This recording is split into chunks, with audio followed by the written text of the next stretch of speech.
What did Falcons do? Rise up. Welcome to Rise Up Reactions, the show where we talk all things Falcons, NFL, Georgia sports, and in general the sports news of the day. Guys, football is back. We had the Hall of Fame game last night where the Cleveland Browns came back to beat the New York Jets 21-16. Nobody cares about the score, though. It's just nice to have NFL football back. Nice to see some guys get put in the Hall of Fame.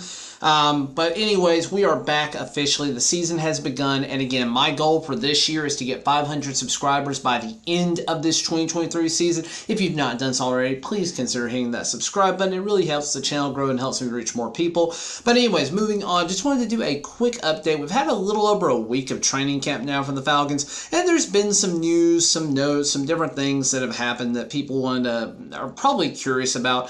Desmond Ridder, let's start with the quarterback, because Desmond Ridder and Taylor Heineke have been battling it out for that #1 quarterback spot. There have been a couple of days to start with. Desmond Ridder looked really good. There were a couple of days in the middle where he was not connecting with people, particularly when they first went into pads. But for the last 2 days, Desmond Ridder has had some really good connections, particularly with some guys that are deeper on our depth chart, such as J.J. Arcega-Whiteside. He had a touchdown completion to him yesterday, which again, if you'll remember, J.J. Arcega-Whiteside was a fairly highly sought-after draft pick in his year, but has fallen on the depth chart after being not particularly good for the Eagles and then bouncing around a little bit, finally finding his way to the Falcons. But he's a guy who has upside if he can finally tap into it. He's just now hitting his prime as a receiver. And then he also hit Atlanta favorite, 3-year veteran now, Frank Darby. Hit him. Everybody loves Frank Darby. He just seems to find himself on the bottom of the depth chart. And again, he's still going to be on the bottom of the depth chart below guys like Matt Collins, Drake London's, maybe Arcega-Whiteside, maybe Cordell Patterson if he moves back out to wideout. It's just a really tough room to get into that wide receiver 3, wide receiver 2 spot. But Darby has been great for us. I look for Darby to possibly be a solid special teamer, maybe returner this year. This past week, we've also seen a fair bit of spreading out the ball in the run game between Bijan Robinson, who had a ton of carries yesterday, and then Tyler Algier and Cordell Patterson.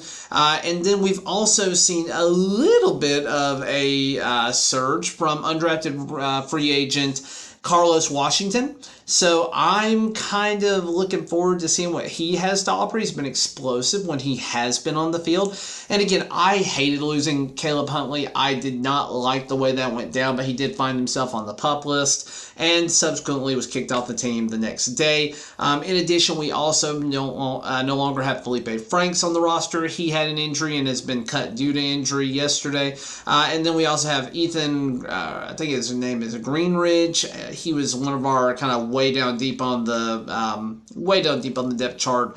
Not linebackers, but linemen, and I think he got carted off yesterday, so I think he got cut as well. Ethan Greenridge, yep, he was carted off yesterday, and the news this morning was that he had been cut. But then again, we've also seen Kyle Pitts return to form. He's looked really good. He's had a couple of bad passes from Ridder, so again, a little bit concerned from a fantasy standpoint that they may not have the connection that you want. But Pitts has all the upside in the world. They've been lining him up all over the field. He's been in the X position. He's been in the slot. He's been in the traditional tight end position. He has been everywhere on the field, and I think that's indicative of how we intend to use Kyle Pitts with his freakish talent this year. Drake London has had just an okay season so far, but you got guys on the defensive line, like David Onyemata, who's winning some one-on-ones against people, but Dupree is winning some one-on-ones, so guys that we brought in for talent. Calais Campbell has been kind of sidelined just due to some injuries. It seems like there's some lingering stuff, but he should be good to go by the beginning of the season.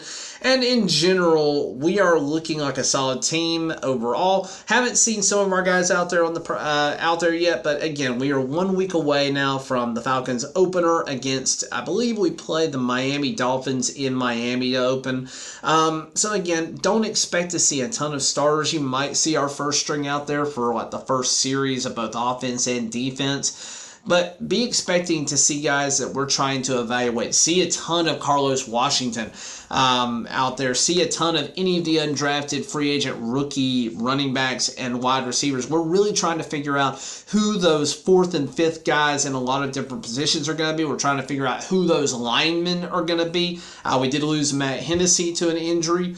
already earlier in the in training camp, but hopefully he'll be back and ready to go by the beginning of the season. That has opened up a chance for Bergeron to show what he's got, though, as our second-round pick. He did lose a one-on-one to David Onyemata yesterday, but he's looked pretty solid in the run game so far, which is really where we want him to be solid in, as that's going to be the Atlanta identity this year. Caleb McGarry, I still have concerns about him. I'm glad we got him for a cheaper deal, but I still am concerned that he's only had one good productive year, and that was last year. I'm hoping he can build off of that. Training camp's been a little hit or miss for him so far. So again, hard to say. They're just now coming back into pads, just now really getting back into football speed. I'm not overly concerned yet, but again, we'll see. We've got 1 month basically until the season starts.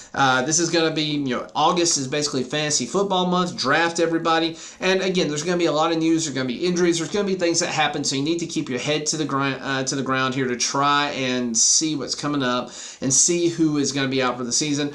Just like Tim Patrick for Denver, guy who has been a solid player for them when he's been on the field, but he's out for the season with an Achilles injury. That type of stuff matters in fantasy. So definitely keep your ear to the ground, listening for that. But otherwise, guys, that's all I got for you today. Falcons are looking pretty decent in training camp so far. That will only take you so far, though. We need to be good in game time. This is a big hit or miss year for Arthur Smith. He is definitely on my hot seat. I think we've given him a ton of grace the last 2 years just because we knew that he was not working with the roster that he wanted to work with. We knew that he was working with one hand tied behind his back due to salary cap issues from the Julio Jones deal, the Matt Ryan deal. I mean, hell, last year we had $65-ish million, which was 1/3 of the salary cap, tied up in guys that didn't exist on the team anymore. It's really hard to win when you can't get talent, you can't buy talent, and you're playing with literally only 2/3 of your potential because of salary cap issues.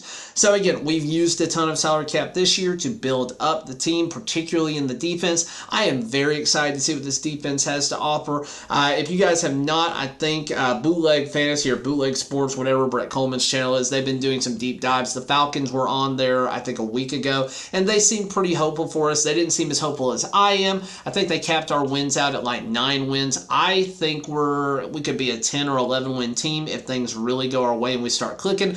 We are going to go as Desmond Ridder in this defense go, though. So my bet is that Desmond Ridder takes some big steps forward, that he is a solid game manager, and that he ends up being the guy we need to make a solid run to get to the playoffs. I don't think we're going to make it beyond getting to the playoffs if we make it that far.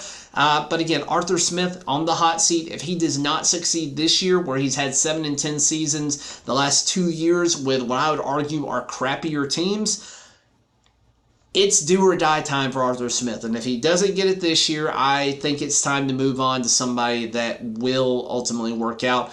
I don't know. I would love to see Bieniemy come here since he's still just an offensive coordinator at Washington. Would love to have him as the head coach.